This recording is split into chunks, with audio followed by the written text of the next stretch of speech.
Monggo ngaji bareng bersama Ustadz Adi Hidayat. Salatnya Sayyidah Aisyah saat duha. Duha itu salat fardu atau salat sunnah? Perhatikan kesaksian dari keponakan beliau. Aku ke rumah bibiku dan menyaksikan bibiku sedang salat duha. Dalam satu riwayat membaca surat Tur, surah ke-52. Ketika sampai pada bacaan tasbih, beliau bertasbih dan menangis dalam tasbihnya. Perhatikan baik-baik ya. Semua biografi, cerita tentang orang-orang hebat di masa lalu selalu memberikan kita informasi, tidak pernah mereka membaca apapun kecuali paham apa yang dibaca itu. Minimal tahu artinya, Bu. Nih ya, saya tuliskan.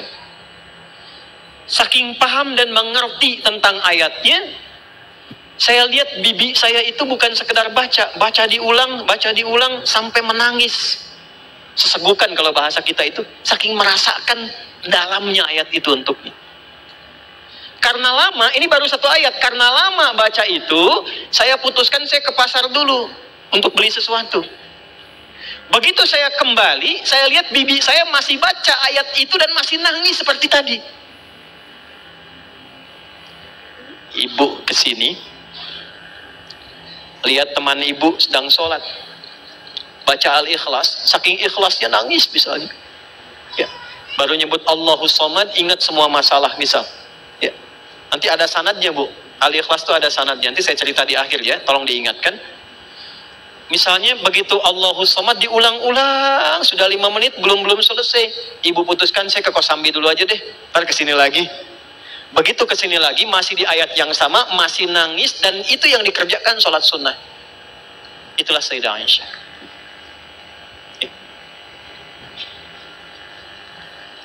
Nah, jadi kalau sekarang kita berpikir ingin menaikkan level dan meneladani ini, jangan biarkan semua ibadah kita itu hampa makna. Jangan biarkan tidak mengerti apa yang kita kerjakan dan kita lakukan dalam ibadah kita. Karena di Islam itu unik, semua ibadah itu ada artinya, Bu. Ada petunjuknya. Sayyidah Aisyah, paham tidak beliau apa yang dibaca? Mengerti tidak? Kenapa? Karena paham ayatnya. Perhatikan, utslu ma uhya ilaika minal kitab. Muhammad, sebelum tunaikan sholat, baca dulu. Pahami dulu ketentuan dalam sholat. Pahami dulu yang mau engkau baca dalam sholat. Wa aqimis sholat. Setelah paham, baru kerjakan sholatmu. Itu yang menjadikan sholat kita itu jarang khusyuk.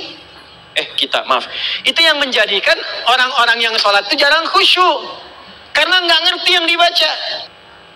Ibu Siti, ada Siti di sini? Ada. Ibu Nia ada? Dah, ini pasti nggak ada. Ini pasti nggak ada. Ibu Sisuka pasti nggak ada. Oke? Ibu Sisuka dipanggil Allah, artinya apa?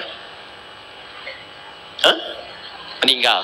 Kita 5 kali setiap hari dipanggil oleh Allah. 5 kali. Pasti meninggal tidak? Tahu waktunya kapan?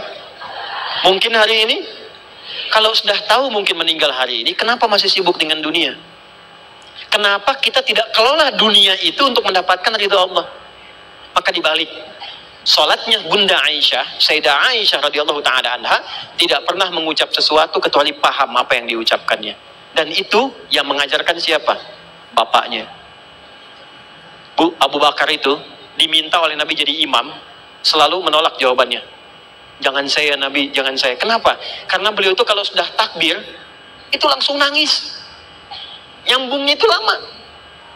Bayangkan, sahabat Nabi, dekat dengan Nabi, kecil gaul dengan Nabi, dewasa jadi sahabat Nabi, mengeluarkan semua hartanya untuk Nabi, berjuang dengan Nabi, wafatnya dikubur di samping Nabi, anaknya jadi menantunya, ya, anaknya nikah dengan Nabi, Nabi menantunya, di surga bersama Nabi, itu masih punya pribadi saat takbir, baru baca takbir, langsung gemetar tangannya nangis, karena merasa masih ada dosa dalam dirinya.